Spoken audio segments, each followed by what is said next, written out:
योहानाचं शुभवर्तमान अध्याय 16 वचन 24 मी वाचून दाखवते. सर्वजण लक्ष द्या.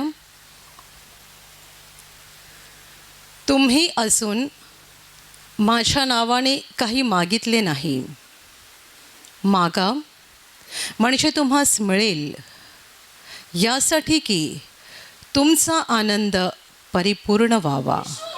Hallelujah, hallelujah, hallelujah, hallelujah, hallelujah. प्रभू येशू ख्रिस्त त्याच्या शिष्यांना म्हणाला की तुम्ही असून माझ्या नावाने काही मागितले नाही, मागा म्हणजे तुम्हास मिळेल आणि तुमचा आनंद परिपूर्ण होईल. Hallelujah, hallelujah, hallelujah, hallelujah. माझ्या प्रिय भावांनो आणि बहिणींनो, प्रभू येशू ख्रिस्त स्वतःच्या नावाने देवपित्याजवळ मागण्यासाठी शिष्यांना शिकवत आहे. आणि फक्त शिष्यांनाच नाही तर त्याच्यावर विश्वास ठेवणाऱ्या सर्व लोकांना तोही शिकवत आहे की आपण येशूच्या नावाने देवपित्याजवळ मागितलं पाहिजे, अशासाठी की जेव्हा आपण मागू तेव्हा देव आपल्याला देईल, आणि जेव्हा देव आपल्याला देईल तेव्हा आपला आनंद परिपूर्ण होईल. हालेलुया. थोडक्यात देवाची इच्छा आहे आपल्याला आनंद मिळावा आणि आपण हसत राहावं. Hallelujah, hallelujah, hallelujah. तुमचा आनंद परिपूर्ण व्हावा हा यामागचा हेतू आहे. तुम्ही अजून माझ्या नावाने काही मागितलेलं नाही, मागा म्हणजे तुम्हाला मिळेल आणि तुमचा आनंद परिपूर्ण होईल. माझ्या प्रिय भावांनो आणि बहिणींनो, आपण देवाचे सर्व गोष्टींमध्ये आभार मानत राहिले पाहिजे, देवाची स्तुती करत राहायला पाहिजे, आणि आपण देवाच्या उपकाराची जाण ठेवणारे, भान ठेवणारे लोक असायला पाहिजेत, असं देवाचं वचन आपल्याला अनेक वेळा शिकवतं. परंतु त्याचबरोबर देव आपल्याला हेही शिकवतोय की आपण त्याच्याकडे मागणारे लोकसुद्धा बनायला पाहिजे. त्याच्याकडे मागा असं जेव्हा येशू म्हणत आहे तेव्हा कुणाकडे? जगाकडे नाही, माणसाकडे नाही. तुमचे हात माणसांसमोर पसरू नका, देवासमोर पसरा. तुमचे हात माणसांसमोर जोडू नका, देवासमोर जोडा. Hallelujah, hallelujah, hallelujah, hallelujah. कारण माणूस देवापासून एवढा दूर गेलेला आहे की आम्हाला माणसांकडे, जगाकडे मागणं कळतं, देवाकडे मागणं समजत नाही. म्हणून येशू आपल्याला शिकवतोय, मागा, माझ्या नावाने मागा.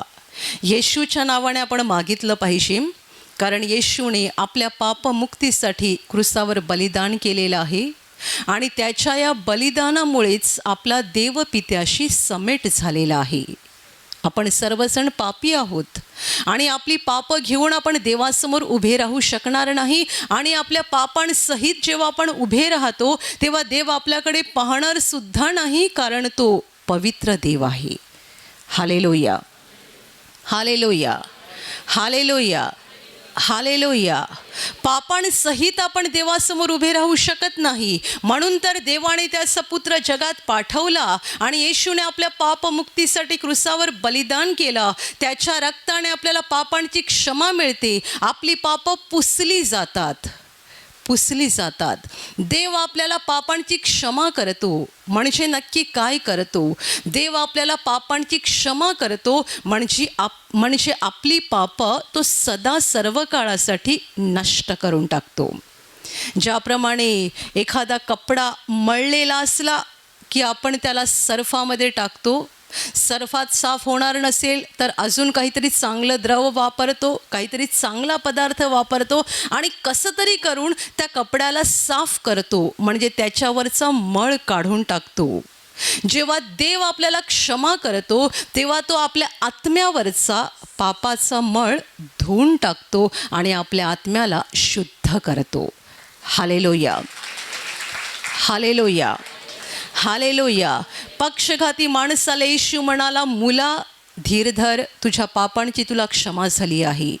व्यभिचारी बाईला येशू म्हणाला, मुली शांतीने जा, तुझ्या पापांची तुला क्षमा झाली आहे. जेव्हा येशू म्हणतोय तुला पापांची क्षमा झालेली आहे, म्हणजे नक्की काय? मी धुतलं तुझ्या आत्म्याला. तुझ्या आत्म्यावर मळ चढला होता, पापांचा मळ, तो मी धुतला. कशाने? माझ्या स्वतःच्या रक्ताने. तो घाणेरडा झालेला, मलिन झालेला आत्मा मी धुतला. जेव्हा देव आपल्याला म्हणतोय मी तुला पापांची क्षमा केली, तेव्हा त्याचा दुसरा अर्थ असा आहे की त्याने आपला आत्मा धुतला त्याच्या पवित्र रक्ताने.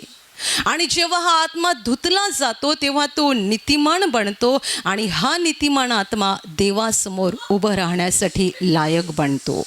Hallelujah, hallelujah. म्हणजे जोपर्यंत आत्मा धुतला गेलेला नाही तोपर्यंत आपण देवासमोर काही केल्या उभे राहू शकत नाहीत. आदामाने एक पाप केलं आणि लगेच तो झाडाच्या आड लपून बसला. त्याला देवासमोर यायची हिंमत राहिली नाही. आपण अगणित पाप आयुष्यात केलेली आहेत, अगणित. देवासमोर उभं राहायची हिंमत करूच शकत नाही, कारण त्याच्या पावित्र्याच्या अग्नीने आपण भस्म होऊन जाऊ.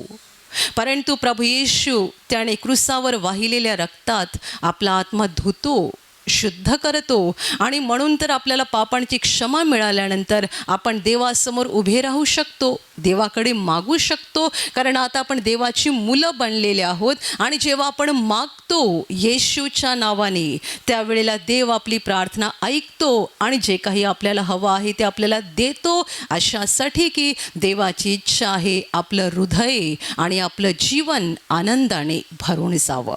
Hallelujah, hallelujah, hallelujah. मागा म्हणजे तुम्हास मिळेल, ही देवाची आज्ञा आहे. काही लोक असं म्हणतात की देवाला जर आमच्या गरजा माहिती आहेत तर आम्हाला मागण्याची काय गरज आहे? तो देव आहे, त्याला सगळं माहिती आहे, मग त्याने आम्हाला स्वतःहून द्यायला पाहिजे.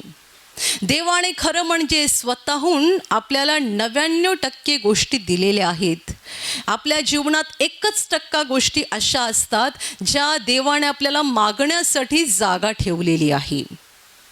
तेवढ्यावरून तरी आपला देवावरचा विश्वास दिसेल, त्यावरून तरी आपण देवावर किती प्रेम करतोय ते दिसेल. 99% गोष्टी देवाने न मागताच दिलेल्या आहेत.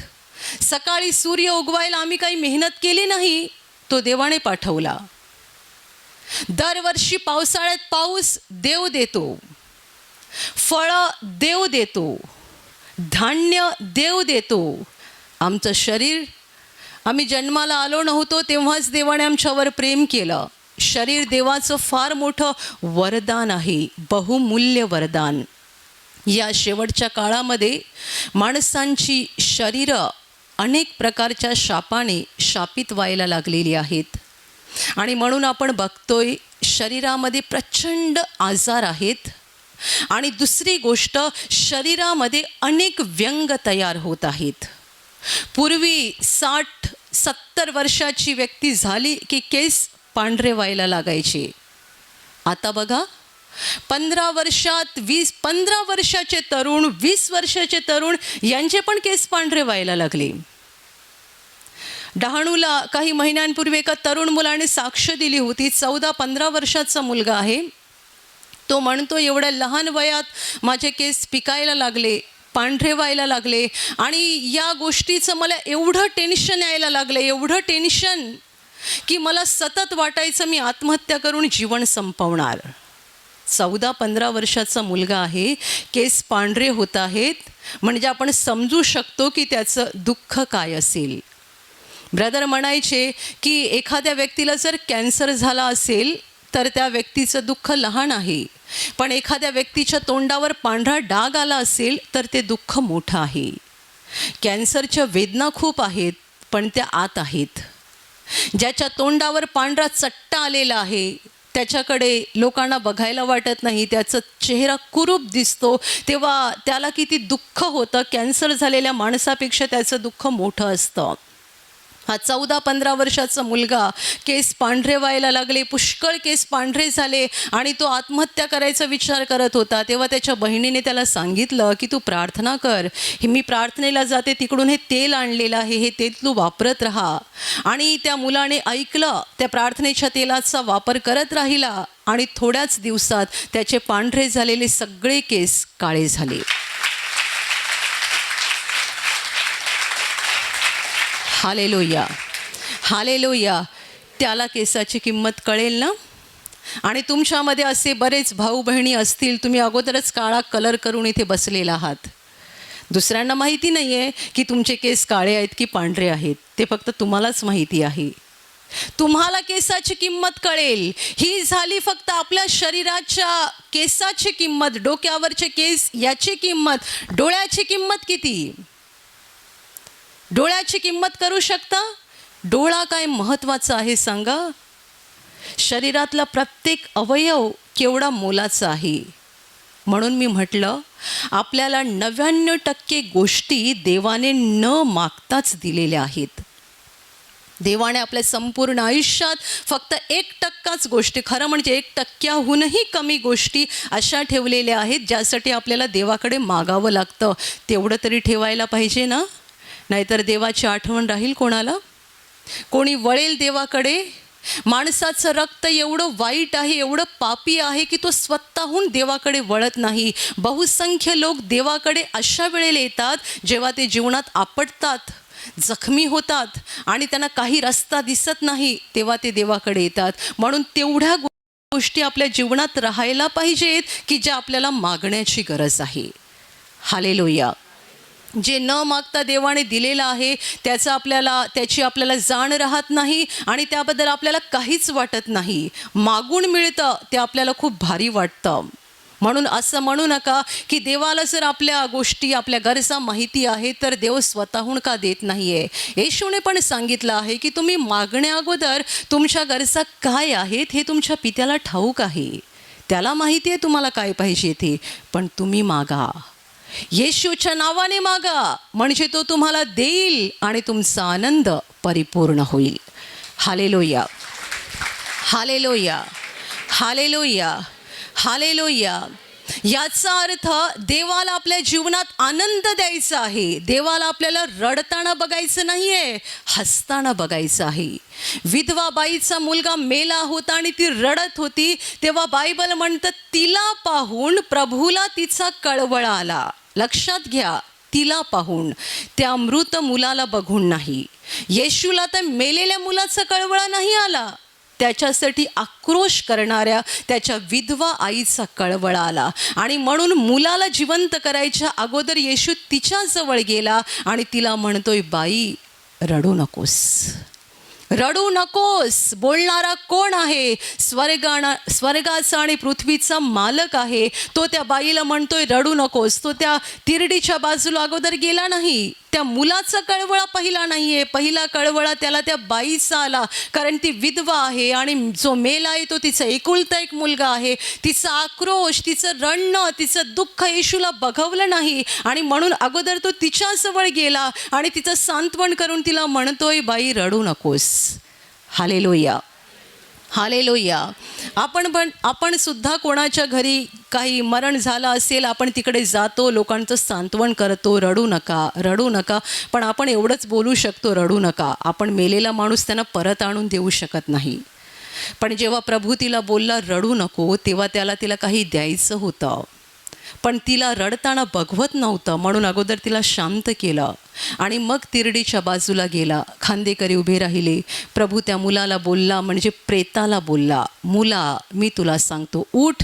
आणि त्याचा आत्मा शरीरात परत आला आणि तो मुलगा जिवंत झाला. हालेलुया. कधीच असं म्हणू नका की आमचं दुःख ही देवाची इच्छा आहे. देवाला वाटतंय आम्ही रडत राहावं, देवाला वाटतंय आमच्या जीवनात दुःख असावं. किती लोकांचा गैरसमज आहे की आमचं दुःख देवाने दिलेलं आहे आणि ही देवाची इच्छा आहे. आणि म्हणून काही लोक देवाकडे आपल्या जीवनातल्या गरजांसाठी मागत सुद्धा नाहीत, कारण त्यांना असं वाटतं की ही देवाचीच इच्छा आहे.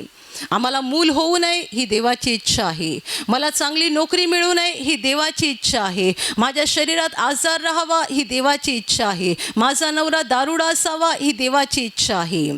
येशू म्हणतोय तुमचा आनंद परिपूर्ण व्हावा. देवाला आपल्याला हसताना बघायचं आहे. देवाला आपल्याला आनंदात बघायचं आहे. आणि म्हणून तो सांगतोय मागा म्हणजे तुम्हाला मिळेल. आणि आपण ह्याच गोष्टीचा अनेक वेळेला कंटाळा करतो. किती लोकांना चांगली सवय असते, काही झालं की लगेच देवासमोर हात जोडतात, काही झालं की देवासमोर गुडघे टेकतात. आणि मग ते लोक मोठ्या अभिमानाने सांगतात आम्ही मागतो आणि प्रत्येक वेळेला देव आमचं ऐकतो. आम्ही जे जे काही मागतो देव आम्हाला देतो. का देतो? कारण वचन म्हणतं, येशू म्हणाला तुमचा आनंद परिपूर्ण व्हावा. Hallelujah, hallelujah, hallelujah, hallelujah. काही लोक एकदा मागतात, मिळालं नाही की म्हणतात देवाची इच्छा नसेल मला हे द्यावं. असं समजू नका. आणि सगळ्या नकारात्मक गोष्टींच्या बाबतीत असा विचार करू नका देवाची इच्छा नसेल, हे देवाची इच्छेत असेल मी आजारात राहावं, ही देवाची इच्छा असेल माझ्या जीवनात हा त्रास राहावा. नाही नाही नाही, देवाला आपल्याला आनंदी करायचं आहे.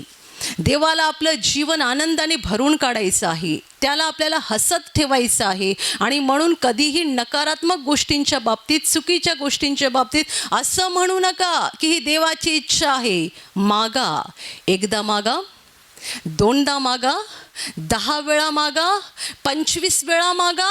मागा जोपर्यंत तुम्हाला मिळत नाहीये तोपर्यंत मागा, कारण देवाला तुम्हाला ते द्यायचं आहे. Hallelujah, hallelujah, hallelujah. कधी कधी आपण एकदा मागितलं की लगेच मिळतं आणि कधी कधी खूप वेळा मागावं लागतं. जेव्हा खूप काळपर्यंत प्रार्थना करावी लागते किंवा मागावं लागतं तेव्हा ती आपल्या विश्वासाची परीक्षा असते. आपल्याला देवाच्या प्रेमाबद्दल किती खात्री आहे, देवाच्या सामर्थ्याबद्दल किती खात्री आहे, ती आपल्या विश्वासाची परीक्षा असते. म्हणून न थकता न खचता मागत राहिलं पाहिजे. काही त्रास झाला, प्रार्थनेचं तेल वापरलं, मुक्तीची प्रार्थना ऐकली, एकदा केलं, बरं होत नाही, सोडून दिलं, देवाची इच्छा असेल. गेल्या आठवड्यात एका बहिणीने ते साक्ष दिली. तिच्या साक्षीमधला मला एक भाग खूप आवडला. ती बाई म्हणते मला आठवत नाही तिला काय त्रास होता, पण ही बहीण असं म्हणाली की तिला हा जो काही त्रास होता या त्रासासाठी ती अगदी नियमितपणे प्रार्थनेच्या माध्यमांचा वापर करत होती. तेल लावणं, मुक्तीची प्रार्थना ऐकणं. आणि तेव्हा तिने असं वाक्य वापरलं, ज्याप्रमाणे लोक दिवसातून 3 वेळा नियमितपणे औषधं घेतात, अगदी त्याप्रमाणे दिवसातून 3 वेळा मी हे नियमितपणे करत राहिले. Hallelujah, hallelujah. लोक दिवसातून 3दा औषधं घेतात ना. डॉक्टर म्हणतात नाश्त्यानंतर या गोळ्या घ्यायच्या, दुपारी जेवल्यावर घ्यायच्या, रात्री जेवल्यावर घ्यायच्या, सांगतात ना. आणि ते तुम्ही करता 1 आठवडा, 15 दिवस. मग ती बाई म्हणते लोक जसे औषधं नियमितपणे घेतात दिवसातून 3 वेळेला किंवा 4 वेळेला, तशी मी वेळोवेळी त्या वेळेला या प्रार्थना माध्यमांचा वापर करत राहिले. काही दिवसपर्यंत ती हे करत राहिली आणि काही दिवसानंतर देवाने तिला पूर्णपणे बरं केलं. Hallelujah, hallelujah, hallelujah, hallelujah. काही जण एकदा तेल लावतात, 2दा प्रार्थना ऐकतात, 1-2 वेळा केलं काही होत नाही, सोडून देतात. कदाचित देवाला मला बरं करायचं नसेल, कदाचित ते होणार नसेल. ब्रदर जॉन ऑस्टिन हे अमेरिकेतले देवाचे एक फार मोठे सेवक होऊन गेले. त्यांनी सांगितलेली एक सत्य घटना आहे. ते एका ठिकाणी प्रार्थनेला जाताना त्यांना एक लंगडा माणूस दिसला आणि हे त्या लंगड्या माणसाला म्हणाले तू प्रार्थनेला ये, तिकडे तू बरा होशील. हा माणूस म्हणतोय ब्रदर ही देवाची इच्छा आहे की मी लंगडा राहावं. ब्रदर जॉन ऑस्टिनकडे देवाचं प्रचंड ज्ञान होतं आणि प्रचंड सामर्थ्य पण होतं. त्यांच्या प्रार्थना सभेत आंधळे पाहायचे, मुके बोलायचे, लंगडे चालायचे, असे मोठे चमत्कार व्हायचे. आणि ते या भावाला सांगत होते की तू प्रार्थनेला ये म्हणजे तू बरा होशील. आणि तो म्हणतोय की ही देवाची इच्छा आहे, मी लंगडा राहायला पाहिजे. तो प्रार्थनेला आला खरा, पण जॉन ऑस्टिन म्हणतात तो बरा काही झाला नाही. तो का बरा झाला नाही सांगा? त्याने देवाला सांगितलंच नाही मला बरं कर, कारण त्याला असं वाटतंय की ही देवाची इच्छा आहे माझ्या शरीरात हे व्यंग राहावं. Hallelujah, hallelujah. जर येशू म्हणतोय मागा म्हणजे तुम्हाला मिळेल, तर येशू खोटं बोलतोय का? त्याला आपल्याला फसवायचं आहे. आणि काही लोकांना असंही वाटतं की आपण देवाकडे सारखं सारखं मागणं चुकीचं आहे. तुम्हाला जर असं वाटत असेल तर शोध घ्या की हा तुमचा विचार देवापासून आहे की सैतानापासून आहे. कारण ही देवाची आज्ञा आहे आणि इच्छा आहे की आपण देवाकडे मागितलं पाहिजे. का मागितलं पाहिजे? कारण जेव्हा आपण देवाकडे मागतो तेव्हा आपण आपल्या जीवनातलं, आपल्या कुटुंबातलं, आपल्या घरातलं सैतानाचं काम उद्ध्वस्त करतो. सैतानाची कामं आपल्या जीवनातून, आपल्या घरातून नष्ट करण्यासाठी आपण देवाकडे मागितलं पाहिजे. आणि तुम्हाला जर असं वाटतंय की सारखं सारखं काय देवाकडे मागायचं, तर एक काम करा, तुम्ही देवाकडे जितकं मागताय ना त्याच्या 10 पट देवाची स्तुती करा. बायबल असंही म्हणतं, कशाविषयीही चिंताक्रांत होऊ नका. तर आपल्या मागण्या, तुमच्या मागण्या, तुमच्या विनंत्या आभार प्रदर्शनासह देवाला कळवा. देवाला कळवा. म्हणजे त्याला माहिती नाही आहेत का? माहीत आहेत, पण तुम्ही सांगायला पाहिजे. Hallelujah, hallelujah, hallelujah. तुम्ही मागा देवाकडे. सकाळी मागा, दुपारी मागा, रात्री मागा, मागत राहा. न थकता, न कंटाळता, न विश्रांती घेता देवाकडे मागत राहा. तुम्ही अंथरुणावर पडलेला आहात तिकडे पण देवाकडे मागत राहा. देवाची उपकार स्तुती करणं, देवाचे आभार मानणं हे तर केलंच पाहिजे. ते तर आपण खूप मोठ्या प्रमाणात केलं पाहिजे, अखंड केलं पाहिजे. पण त्याचबरोबर आपल्या जीवनातल्या गरजांसाठी आपण देवाकडे मागत राहिलं पाहिजे, कारण ही देवाची आज्ञा आहे. Hallelujah, hallelujah. म्हणून तर प्रभू येशूने अत्याग्रही विधवेचं उदाहरण दिलेलं आहे. ही बाई अशा एका माणसाकडे न्याय मागायला जात होती जो अन्यायी न्यायाधीश होता. अन्यायी. त्याचं वर्णन प्रभू येशू स्वतः असं करतोय की तो देवाला मानत नव्हता आणि माणसाला जुमानत नव्हता. त्याचा देवावर विश्वास नव्हता आणि माणसाची जराही भीड राखत नव्हता. असा हा अन्यायी न्यायाधीश होता. आणि ही विधवा तिला दाद मिळावी, तिला न्याय मिळावा म्हणून वारंवार जात होती त्याच्याकडे. माझा न्याय करा, माझा न्याय करा, माझा न्याय करा. रोज जायची, एकसारखी जायची आणि शेवटी तो वैतागला. ही बाई रोज येऊन मला त्रास देते, रोज रोज येऊन मला वैताग आणते, म्हणून एकदाचा मी हिचा न्याय करून टाकतो, नाहीतर सतत सतत येऊन ती मला अगदी रंजीस आणेल. येशू म्हणतोय अन्यायी न्यायाधीश काय म्हणतोय ऐका. देवाला न मानणारा आणि माणसाला न जुमानणारा अन्यायी न्यायाधीश पण अशा बाईची दाद घेतोय जी सतत सतत त्याच्याकडे जाते आणि मागते. मग जो देव न्यायी आहे, प्रेमळ आहे, तो तुमचं ऐकणार नाही का? तो तुम्हाला उत्तर देणार नाही का? तो तुमच्या प्रार्थनेचं प्रतिफळ तुम्हाला देणार नाही का? देवाला न मानणारा आणि माणसाला न जुमानणारा अन्यायी न्यायाधीश एका साध्या विधवेची दाद घेतोय, कारण ती सतत सतत सतत वारंवार येऊन त्याला सांगत होती, वारंवार त्याच्याकडे विनंती करत होती आणि कंटाळून, वैतागून, त्रासून तो जाऊन तिचा न्याय करून टाकतो. तर येशू म्हणतो, देव तुमचा न्याय करणार नाही का?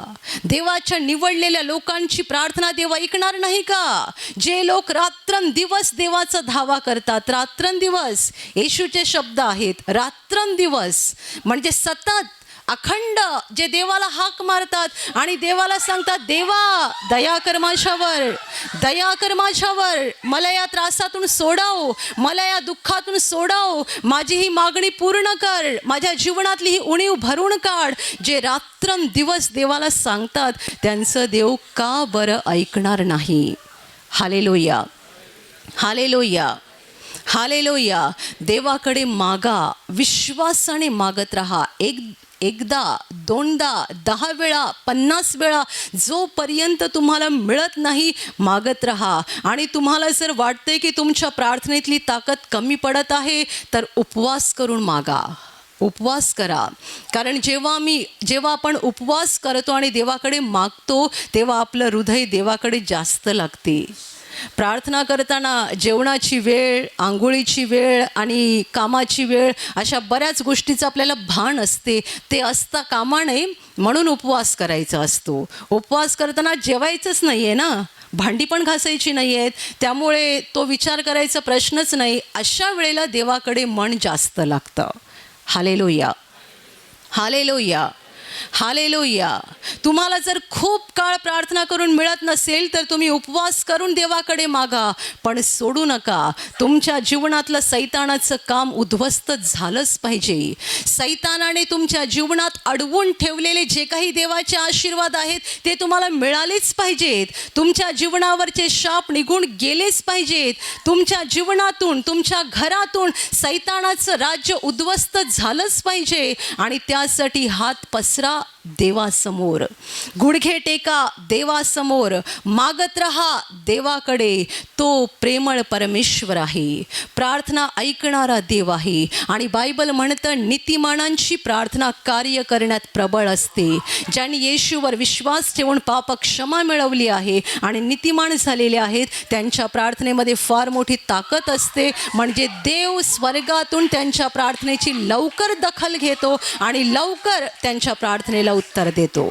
Hallelujah, hallelujah, hallelujah, hallelujah, hallelujah. अखंड प्रार्थना करा, देवाची स्तुती करत राहा, देवाचे आभार मानत राहा. त्याने तुमच्या जीवनावर केलेलं प्रेम आणि उपकार कधीही विसरता कामा नाहीत. म्हणून रोज अखंड त्याचे आभार माना आणि त्याचबरोबर तुमच्या गरजांसाठी देवाकडे प्रार्थना करा.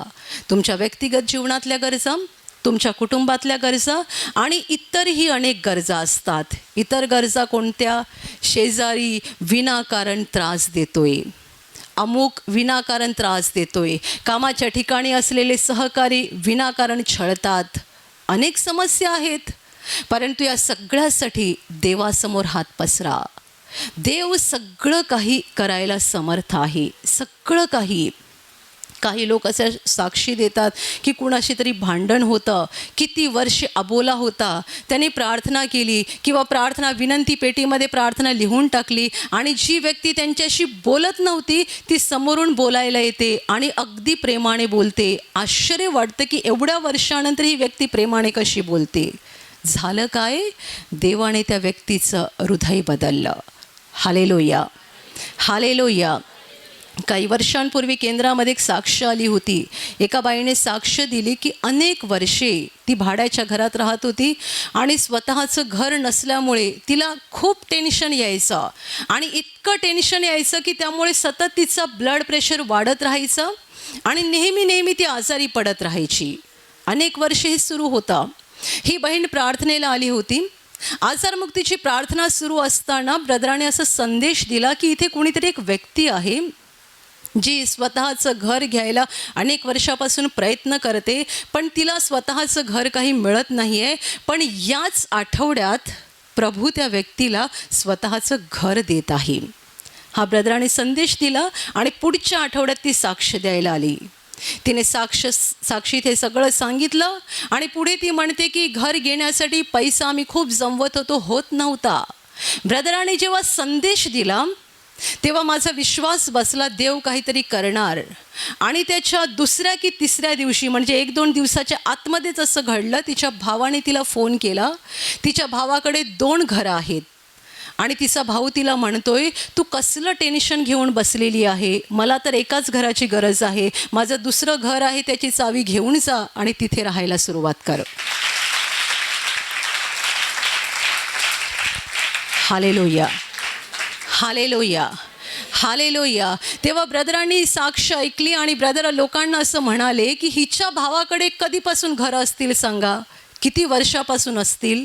पण जेव्हा ती देवासमोर आली आणि तिने देवाकडे मागितलं, ब्रदरांच्या द्वारे देवाने संदेशही देऊन सिद्ध केला की देव तिची प्रार्थना ऐकत आहे म्हणून, त्यावेळेला देवाने तिच्या भावाचं हृदय बदललं आणि 2 दिवसाच्या आत तिच्या भावाने दुसऱ्या घराची चावी देऊन तिला सांगितलं, मला तर एकाच घराची गरज आहे, तू जाऊन त्या दुसऱ्या घरामध्ये राहा.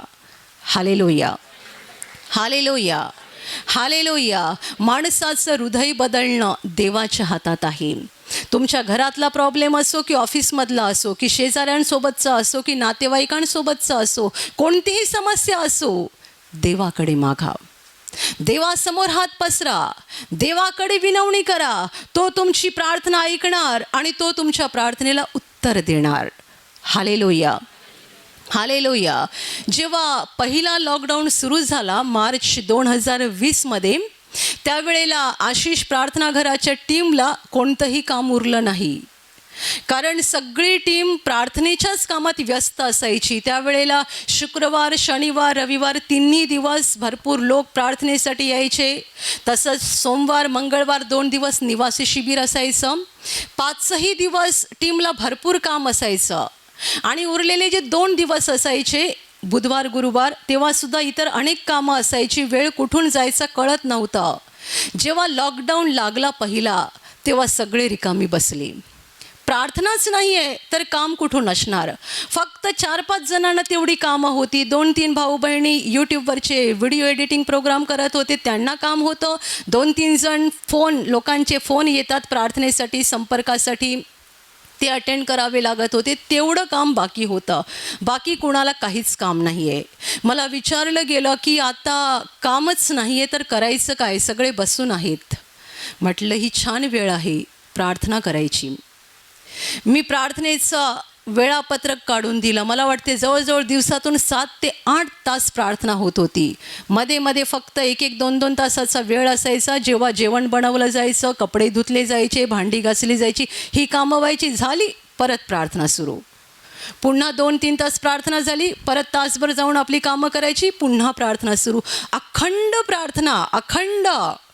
आशिष प्रार्थना घर मार्च 2020च्या लॉकडाऊनमध्ये खरोखर प्रार्थना घरच बनलं होतं. आणि तुम्हाला माहीत आहे, ही देवाच्या गौरवाची साक्ष आहे की या पहिल्या लॉकडाऊनच्या काळामध्ये आम्हाला बाजारामधून एक मिरचीसुद्धा विकत आणावी लागली नाही. लोक टेम्पो घेऊन दारात यायचे आणि भाजीपाला द्यायचे, धान्य द्यायचे.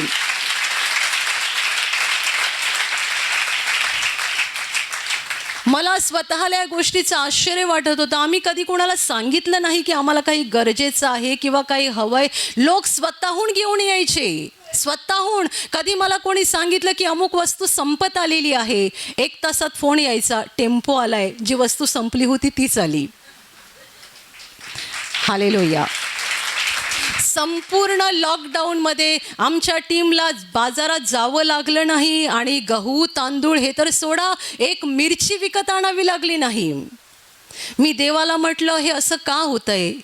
देवाने उत्तर दिलं. येशूचं वचन आहे, तुम्ही पहिल्याने त्याचं राज्य आणि त्याचं नीतिमत्व मिळवा, या गोष्टीसाठी झटा, म्हणजे त्याबरोबर याही सर्व गोष्टी तुम्हाला दिल्या जातील. हालेलुया. देणार कोण? देव देणार. याही गोष्टी तुम्हाला दिल्या जातील. देव म्हणतोय सगळी टीम अखंड प्रार्थना करते, तर जेवण देणं माझं काम आहे, त्यांचं पोट भरणं माझं काम आहे. सगळे अखंड. खरोखर तो काळ असा होता की मला असं वाटते आमची टीम मनात विचार करत असेल, बरं चाललंय, प्रार्थना नाही चालू झाली तरी चालेल, प्रार्थना करा, जेवा आणि झोपा, एवढंच काम होतं. प्रार्थना करायची, जेवायचं आणि झोपायचं. पण प्रार्थना 5 मिनटं नाही आहे. आज सकाळी एका बाईने साक्ष दिली, मी जास्त प्रार्थना करत नाही, फक्त 5 मिनटं करते. आमची टीम 5 मिनटं नव्हती प्रार्थना करत, दिवसाला 6-6, 7-7 तास प्रार्थना करत होते. आणि कुठे आम्हाला बाहेर जावं लागलंच नाही. देवाने सगळ्या गोष्टी दारात आणून दिल्या. देवाचं वचन सत्य आहे, त्याबरोबर तुम्हाला याही गोष्टी दिल्या जातील. हालेलुया. हालेलुया. हालेलुया. देवाकडे मागत राहा, एकदा दोनदा, जोपर्यंत तुम्हाला मिळत नाही मागत राहा. फक्त एखाद्या गोष्टीच्या बाबतीत जर देवाने तुम्हाला स्पष्ट दाखवलं असेल की तेवढी गोष्ट देव तुमच्या जीवनात राहू देणार आहे, तर त्या गोष्टीसाठी मागू नका. जसं संत पौलाने सांगितलं की प्रकटीकरणाच्या विपुलतेने मी चढून जाऊ नये म्हणून माझ्या शरीरात एक काटा ठेवलेला आहे आणि तो निघून जावा म्हणून मी 3दा प्रार्थना केली, पण देवाने मला सांगितलं की माझी कृपा तुला पुरेशी आहे. पौल हा येशूचा प्रभावी शिष्य होता, ज्याला देवाचं खूप ज्ञान होतं, त्याला स्वर्गाची अनेक रहस्य प्रकट झालेली होती आणि त्याचबरोबर सामर्थ्यही त्याच्याकडे प्रचंड होतं. या सगळ्या गोष्टीमुळे त्याच्यामध्ये गर्व येऊ नये म्हणून देवाने काहीतरी त्रास त्याच्या शरीरामध्ये ठेवला होता आणि त्या त्रासाविषयी तो म्हणतोय की हा त्रास निघून जावा म्हणून मी 3 वेळा देवाकडे प्रार्थना केली. देवाचं उत्तर आलं, माझी कृपा तुला पुरेशी आहे. Hallelujah, hallelujah. अशी एखादी गोष्ट जर तुमच्या जीवनात असेल आणि देवाने जर तुम्हाला स्पष्ट दाखवलं असेल त्याबद्दल, तर तेवढी गोष्ट राहू द्या. पण बाकी सगळ्या गोष्टीसाठी मागा, सतत मागा. असं बोलू नका की हे काय देवाकडे एकसारखं मागायचं, एकसारखं मागणं बरोबर नाही आहे. ही देवाची आज्ञा आहे. येशू म्हणतोय मागा म्हणजे तुम्हाला मिळेल, अशासाठी की तुमचा आनंद परिपूर्ण व्हावा. Hallelujah, hallelujah. जर तुम्ही प्रभू येशूवर विश्वास योग्य प्रकारे ठेवला नसेल तर तो पहिला ठेवा. हृदय साफ करा, पापांची क्षमा मिळवा आणि येशूच्या नावाने मागत राहा. तुम्ही मागत राहा, देवाकडे मागत राहा आणि देव तुम्हाला देत राहणार. जेवढा देव तुम्हाला देईल आणि तुमच्या प्रार्थनेची उत्तरं तुम्हाला मिळत जातील, तेवढं तुमचं जीवन आनंदी होत जाईल आणि तुम्ही रडत राहणार नाही, येशूच्या नावाने हसत राहाल. Hallelujah, hallelujah, hallelujah, hallelujah. ह्या आईंचं नाव सरूबाई आहे. 4 महिन्यापासून ह्यांच्या गुडघ्यांना दुखणं होतं, गुडघ्यांना सूज यायची आणि त्यांना चालायला फिरायला त्रास व्हायचा. शिवाय त्यांना उठायला बसायलासुद्धा त्रास व्हायचा. शिवाय त्यांना चक्कर येत होती आणि त्यांचा घसा दुखत होता. त्यांनी विश्वासाने प्रार्थना तेलाचा वापर केला आणि स्वतः प्रभू येशूकडे प्रार्थना करत राहिल्या. आता 5 दिवस झाले त्यांच्या गुडघ्याचं दुखणं निघून गेलेलं आहे, सूज निघून गेलेली आहे. आता त्यांना चालायला फिरायला काही त्रास होत नाही, उठायला बसायलासुद्धा त्रास होत नाही. चक्कर आणि घशाचा सुद्धा त्रास प्रभूने काढून टाकलेला आहे. म्हणून टाळ्या वाजून प्रभू येशूला धन्यवाद द्या. आई, तुमचे गुडघे खूप दुखत होते. हे गुडघे दुखत होते. कधीपासून दुखत होते? 4 महिने. 4 महिने दुखत होते. आणि काय सूज पण आलेली? सूज आज गुडघे झाले माझ्या, एवढी सूज आलेली. हां. आणि तुम्हाला चालायला त्रास व्हायचा? आल्या त्रास होता. जरा संडासला जायला मला जेवण कमी करू का नको, करू का नको असं व्हायला लागलं मला. तर मी येशूचं नाव घ्यायचे, 2 घास खायचे, जागे बागी जायचे, उठत बसत जायचे. मग तर माझं बाथरूम करायचं. कोणी मला दुसरे बाहेर यायचे, काय झालं तुला, माझे पाय दुखतात. तुम्ही कसे बरे झालात? हां, मी एक हप्त्याला आलते ना मी परतनाला. मग त्या आतमध्ये खाली पडले तर मी चांगले झाले. मग मला आता जाऊ द्या म्हणलं मोर्चा रविवारी मी साक्षात. आणि तुम्ही प्रार्थना तेलाचा पण वापर केला घरी असताना? त्याचा मी केला वापर. मग आता तुम्हाला बसायला उठायला त्रास नाही होत ना? आता उठून बसून दाखवा. हे बा, त्रास नाही होत. पुन्हा एकदा बसा, पुन्हा एकदा बसा, उभे राहा. आणि तुम्ही बोलतात की चालायला पण तुम्हाला त्रास व्हायचा. आता चालून दाखवा लोकांना.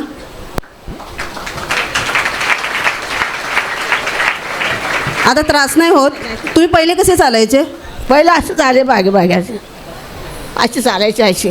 ते पण बसायचे लगेच उठत जायचे. तुम्हाला गुडघ्याच्या त्रासामुळे तुम्हाला असं वाकडं म्हणजे वाकून चालावं लागायचं? चालायचे. मी लय लढायचे माझ्या पायासाठी, लय लढायचे. कोण माझी दया करत नव्हतं. पण देवाने तुम्हाला बरं केलं आणि आता तुम्ही व्यवस्थित चालता आणि उठायला बसायला पण त्रास होत नाही. सर्वांनी टाळ्या वाजवून प्रभू येशूला धन्यवाद द्या.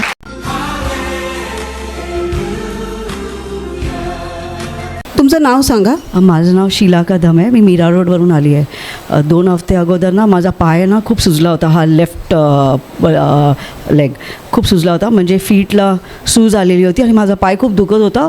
मी हळूहळू चालत होती. पण मी वचन बोलले आणि मी फोन पण केलं आणि प्रार्थनाचं माध्यम वापरलं आणि मला बरं वाटलं. आता सूज नाही आहे पायाला? नाही, पायाला सूज नाही आणि मला एकदम हलकं वाटते. आणि दुसरी काय साक्ष? आज आहे ना माझ्या इथे खूप पाऊस पडत होता. तर मी प्रभू येशूला प्रार्थना केलं की कडाकाचं ऊन पाठव, मला प्रार्थना घरात जायचं आहे. तर लगेच ऊन आलं आणि मी निघाली. आणि तुम्ही इकडे प्रार्थनेला आलात. देवाने तुमची प्रार्थना ऐकली. टाळ्या वाजवून प्रभू येशूला धन्यवाद द्या.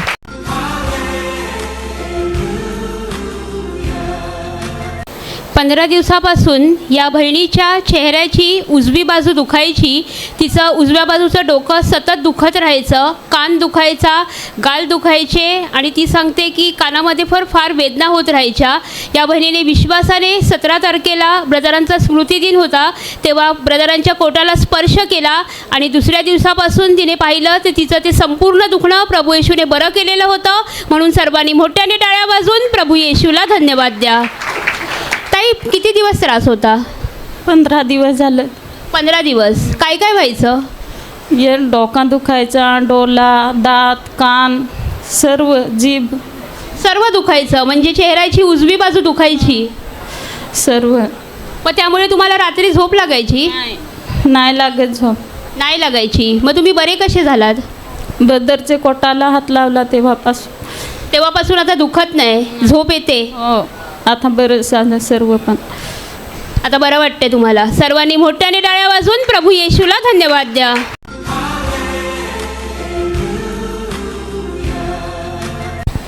ताई, काही साक्षी आहे. माझ्या नातवाची साक्षी आहे. त्याचं नाव देवेंद्र आहे. 1 महिन्यापूर्वी त्याला पुष्कळ ताप आला होता, घाबरला होता म्हणून. तर आम्ही इथे फोन लावला आणि इथून त्याच्यासाठी प्रार्थना करण्यात आली. जेव्हा प्रार्थना होत होती तेव्हा मला सारखा बोलतो आहे, मम्मी माझ्यामधून काहीतरी निघून जातं आहे, मम्मी माझ्यामधून काहीतरी निघून जातं आहे. तर आम्ही एवढं लक्ष नाही दिलं. हां म्हटलं, तू सिसांचं प्रवचन लावलं आहे, ब्रदरांचं प्रवचन, फक्त तू त्यांच्याकडे बघत राहा. तो बोला हां. आणि प्रार्थना चालू होती त्याच्यासाठी. आणि नंतर मग तो समोर बघतोय, त्याला काहीतरी विचित्रच भासवायला लागला. असं दिसतंय की भिंतीवरती त्याच्या मित्राचा चेहरा दिसतोय त्याला. आणि तो पटकन असं ओरडत उतरून खाली उभा राहिला. आणि तो आमचं असं वरती माळ्यावरती राहतो आम्ही, आणि अशी तर झाकण उघडं होतं. देवाची कृपा अशी आहे की तो म्हणजे वरून पडला नाही खाली. देवाने त्याला वाचवलं. आणि मग नंतर तो तसंच करायला लागला. आणि परत पुन्हा फोन लावला आपल्या प्रार्थना घरात. आणि नंतर इन्स्टंट हिलिंगची जी प्रार्थना होती ब्रदरांची, ती त्याला 3दा ऐकवली. आणि त्याच्यानंतर देवाच्या कृपेने त्याचा ताप पूर्णपणे निघून झाला. म्हणून मी प्रभूला धन्यवाद देते. आता त्याला पहिल्यासारखं काही भास म्हणजे विचित्र वागणं वगैरे होतं, तो सर्व पूर्ण बंद झालेला आहे? नाही, काहीच नाही. आता तो व्यवस्थित आहे, ताप पण उतरलेला आहे आणि तो पूर्ण बरा पण झालेला आहे. हो, पूर्णपणे बरं झालं आहे. प्रभूने त्याला बरं केलं आहे. सर्वांनी टाळ्या वाजून प्रभू येशूला धन्यवाद द्या.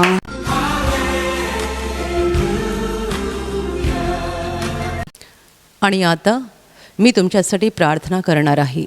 पूर्ण विश्वास ठेवा की प्रभू येशू एका क्षणात तुम्हाला स्पर्श करून बरं करेल. एका क्षणात तो तुमच्या जीवनातलं दुःख काढून टाकेल. कारण प्रभू आजही जिवंत आहे. 2000 वर्षांपूर्वी तो देहरूपात या जगात होता. आज देहरूपात नाही आहे, पण आत्म्याच्या रूपाने आहे.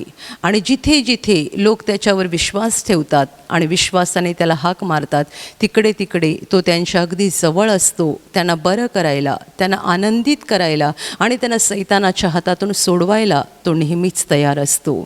म्हणून विश्वास ठेवा, प्रभू इथे आहे. तो तुम्हाला स्पर्श करेल आणि तुमचं जीवन बदलून टाकेल. जिथे तुम्हाला आजार आहे तिथे विश्वासाने हात ठेवा.